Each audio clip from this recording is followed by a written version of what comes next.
San Juan Safaris and Kenmore Air have teamed up to offer the ultimate whale watching excursion here in Friday Harbor. I got my jacket, got my hat, got my sunglasses.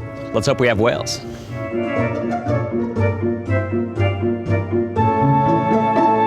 Welcome aboard and welcome to Friday Harbor. Friday Harbor is the biggest town here in the San Juan Islands. San Juan Island is also the most populated island. We have about 8,000 people that live here year-round. So we have about 16,000 year-round residents, most of them living on San Juan Island.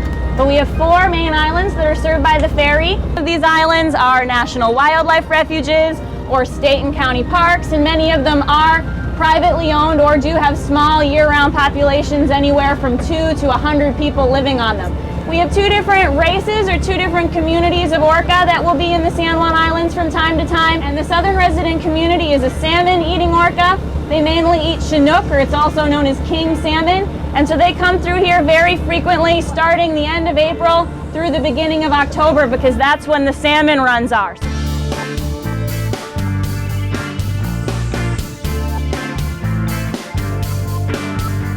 Ruffles has a wavy dorsal fin, just like a Ruffles potato chip, so he's really easy to tell apart. Nicely named. Now, the oldest female, you said that you're estimated 99 years old? That's what the estimates are for her. Wow, that's amazing. I didn't know they lived that long. Oh, God, what a great... There's Ruffles. Yeah, Oh, that's a huge guy. see why everybody loves him? He's so easy to tell on the other apart. side. He's huge, too. Yeah. Wow.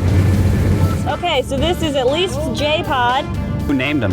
And why? Is it JKL? We have J, K, and L. Yeah, and there's an A pod and a B pod, so they started with A and moved their way up the alphabet.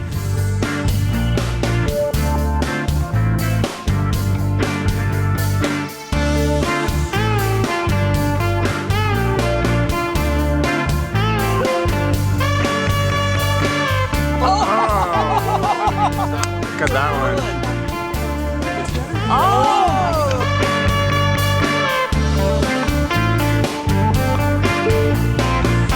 The Seattle monorail is the nation's first full-scale commercial monorail system, offering a quick, fun, and convenient link from downtown Seattle to Seattle Center and back. The 1-mile stretch takes about 2 minutes and is open from 9 a.m. to 11 p.m. daily. Next stop, Seattle Center.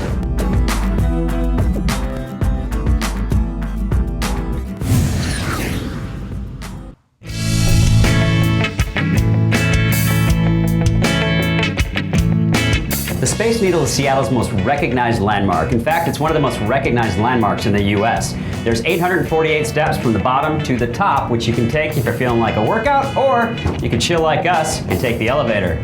Next stop, observation deck.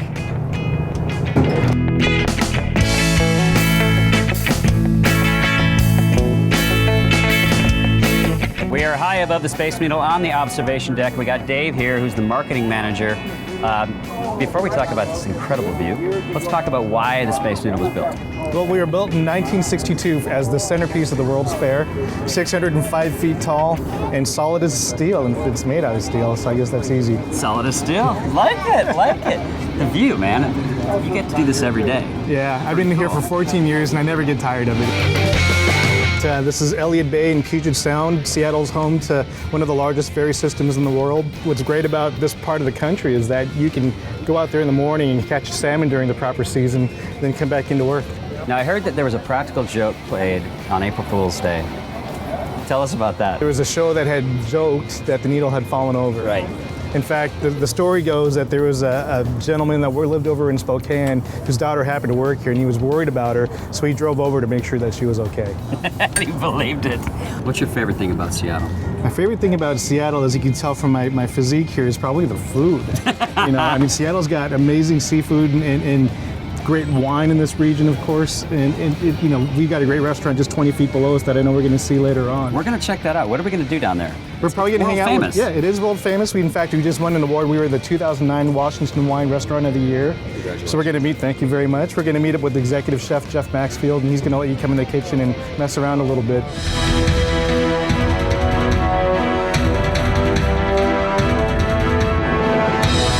with executive chef Jeff, which rhymes, here at Sky City. Now, I'm told you're one of the most serious chefs in Seattle. Don't mess around with you. That's right, don't mess around. At Sky City, we focus on Northwest ingredients. You know, we really want to highlight what the Northwest is famous for.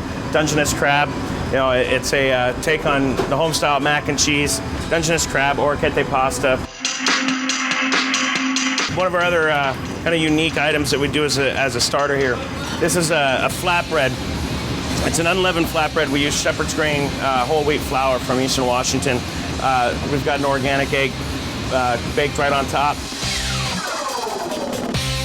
I'm gonna put you to work. We're gonna do two of our signature dishes. So this is a butter sauce. It's a beurre rouge. So it's a take on a classic sauce. Everybody kind of knows beurre blanc. This is beurre rouge. This just means red butter. What we're gonna do, this is just a little bit of that right on the bottom of the plate. These are locally grown banana fingerling potatoes. And behind you, the finest Northwest salmon. Look at that. Huh? That's awesome. Who said I couldn't cook?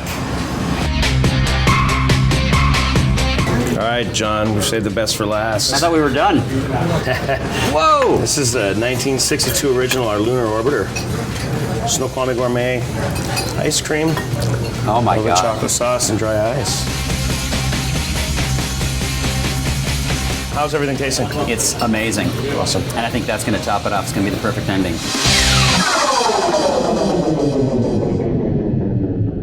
The Seattle Underground was founded absolutely unintentionally. It speaks to Seattle's past, some of it good, some of it just a little bit racy. I'm intrigued, aren't you? And welcome to Seattle's Underground Tour.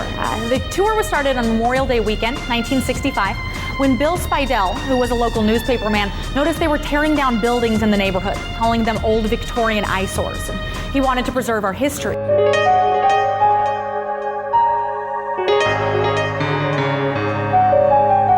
When they put the sidewalks in, they installed skylights so that people could continue to do business down here during the day. We were unsure for a while if this was the original glass.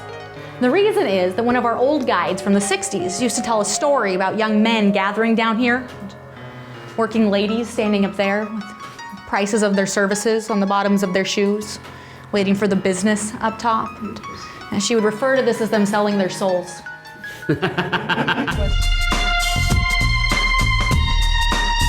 So the first toilets that came to Seattle were distributed by a man from Chelsea, England named Thomas A. Crapper. Invented what he called Thomas A. Crapper's wonderful valveless water waste preventive device, which is a lot to say when you gotta go. That is a You can lot. have an accident. So we shortened to the Crapper, but there was a strange pipe coming out the back. So they looked at the instructions. It says, attach pipe to city sewer system. Right? They looked in the box for a city sewer system. They didn't have one.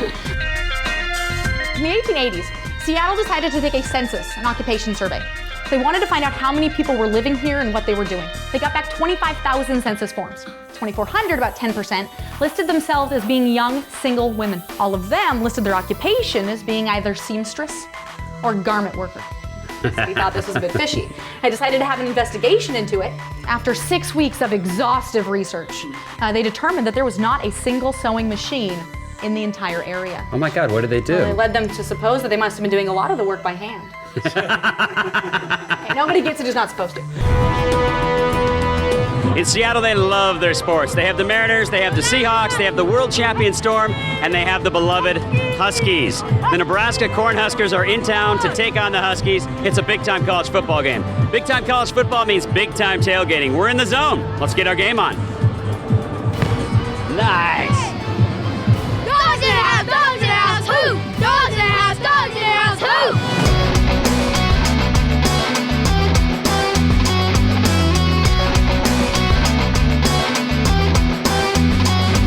I've been to a lot of parties, I've tapped a lot of kegs, been to a lot of tailgates, but I've never seen beer poured like this. What is going on here? We're filling beers through the bottom. How does that work? It's got a little magnetic disc in the bottom of the cup. It comes up, the beer goes in, the cup comes up and seals it back off. That is amazing technology. Who invented this? I invented it. You did? Yeah. Seriously? Seriously. Wow. This is really cool. Husky or Husker fan? I gotta go Huskies.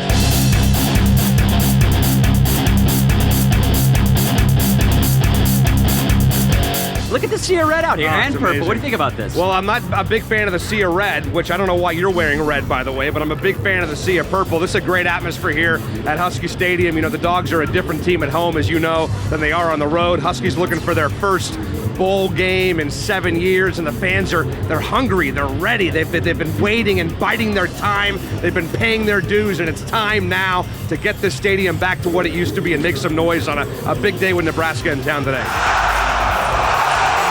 So we found our youngest Husky fan. He wants to play ball right now. He doesn't really want to do the interview, but what's your name, buddy?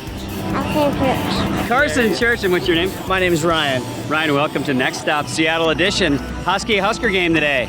Is this his first game? It's not his first game. He was here last week to see the Dogs pick up a win against Syracuse. Awesome. And he was here last year when we beat USC on my shoulders on the field. I'm a Husker fan. This guy, though, is the real Husker fan. This is the real Herbie Husker.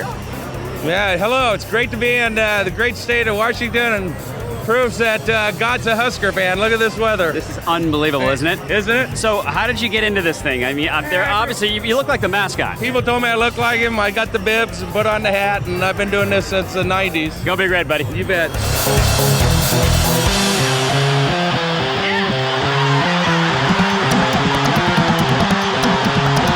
You're obviously a Husky fan. You got it. Yep. Born and raised here? Yeah, went to the UW, ran track here, and now we're together. We've got a house divided. It's not so bad because we get along. We find a way to make it work. This is the coolest shirt I've seen all day. Where do you get the shirt like this? Because I totally want one. I made it. You did? Yeah, I made it. You're a seamstress. On the side, yeah. Okay, so you got both going on here. Who are you rooting for today? I'm rooting for the Cornhuskers.